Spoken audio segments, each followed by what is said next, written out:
The Rangers tried to go head-to-head with the NHL-best Winnipeg Jets at the Garden, but ultimately lost 6-3. So let's talk about what got them beat and, of course, what's going on with one of their top players, with Jim Cerny of Forever Blueshirts. Jim, what's going on, my man? Long time no see. How you feeling?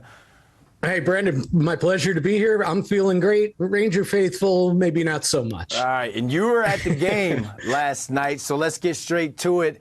How'd the Rangers, in your opinion, measure up against the best team in hockey right now, and what were the vibes like at the Garden? Yeah, well, my column today basically, I think, gives you my whole opinion, right? It was better for the Rangers, but it wasn't good enough against the Winnipeg Jets right now, because the Winnipeg Jets can almost do no wrong. You know, they've won 15 of 16 games. That's an NHL record. It seems every time the Rangers made a mistake, it ended up in the back of their net last night, or it led to a great scoring chance for Winnipeg. You know, they're playing with such confidence, the Jets are right now. And the Rangers are kind of on the flip side of that. After the fast start, they're only 4-4-0. They're past 8. These last few weeks, you've really seen the deficiencies, the cracks in their game, especially in the defensive end. They scramble quite a bit. They don't generate enough offensively.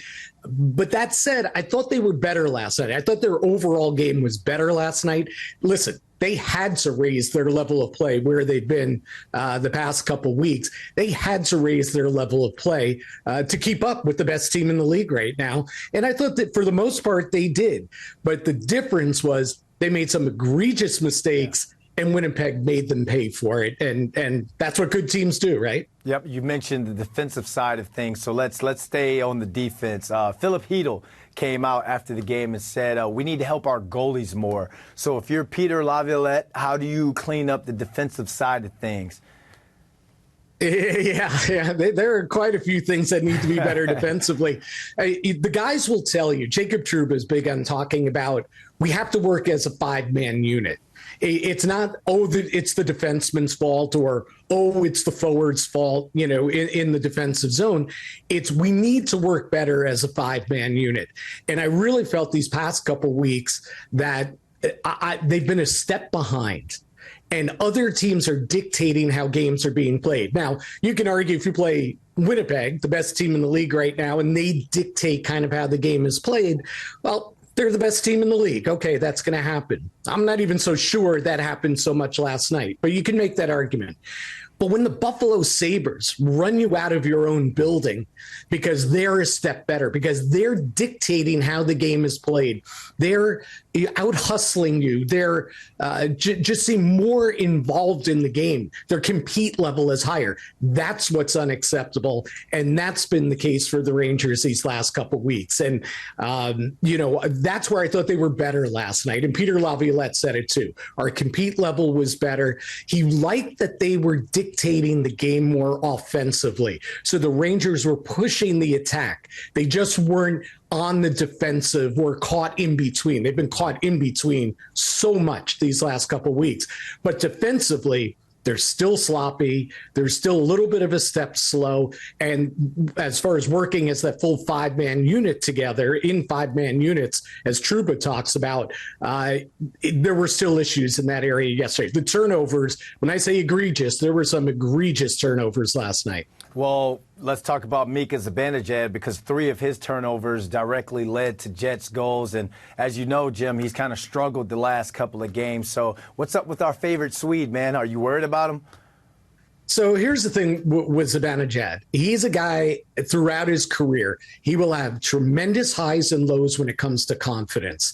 And I mean, listen, when he's going, he is an upper echelon number 1 center in the NHL. He is a 200-foot player. He is really good defensively.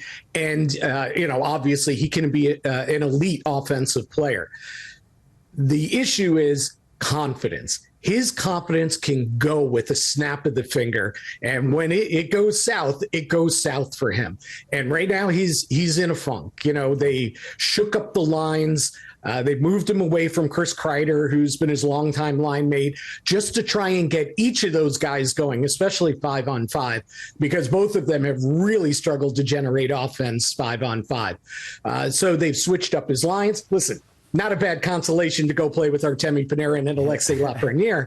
But, it takes him out of his comfort zone. And you just sense that, he's pressing. He's not quite as confident. Laviolette refused to address those questions last night. He's like, I don't know. In essence, he was saying, ask Mika. I don't have an answer for that. But getting to what happened out there, a minute into the game, Rangers had a great first shift. Kreider rings one off the post. Rangers seemed to have jump and everything. And then Zibanejad, this soft clearing attempt in his own zone, puts it right on the stick of Josh Morrissey. He sends it down low to Mark Scheifele. And boom, a minute into the game, you're down 1-0 off a terrible turnover. And as you pointed out, it wasn't the only one. And a lot of times when something happens like that early in a game where he makes a mistake or he gets caught or whatever the example is, something doesn't go his way, the rest of the game goes south for him. And I think that was an example last night. It was not a pretty one for him. It has not been a pretty stretch for him. But he's a guy that if he can get his confidence back, confidence is so important to any athlete. You could speak volumes to that. But with Mika, it really seems that the swings are so up and down when it comes to his confidence level. You said confidence 6 times. You mentioned Mika's confidence. Jim, what about your confidence at 9-4-1? Really quick, how confident are you on this team right now? Listen, they're still one of the best teams in the league. I know this has not been a good stretch for them, but they're still going to end up being a first or second place team in their division, in my opinion. The talent level's there. They've had a proven track record. And the third thing here, don't discount this. This is a pretty mediocre league. Okay, there are a lot of teams that are kind of below the cut line.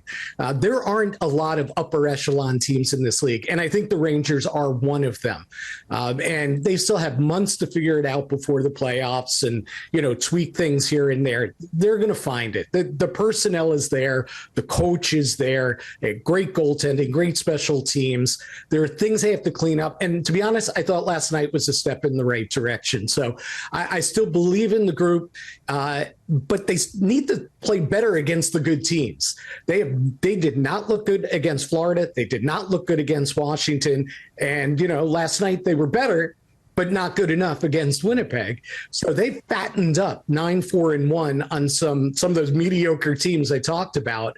They need to play better against the better teams, especially because those better teams are showing more will, I think, than the Rangers have in their first handful of meetings against good teams this season. Well, sir, this analysis was above the cup line for sure. Really quick, tell the people they can find you. Shout out the outlet. Absolutely. Yeah, you can follow me on Twitter at Jim Cerny, and certainly check out the website, foreverblueshirts.com. It's all there. Rangers, up, down, frontwards, forward, sideways. We've got it all covered. Thanks, Jim. Thank you, Brandon.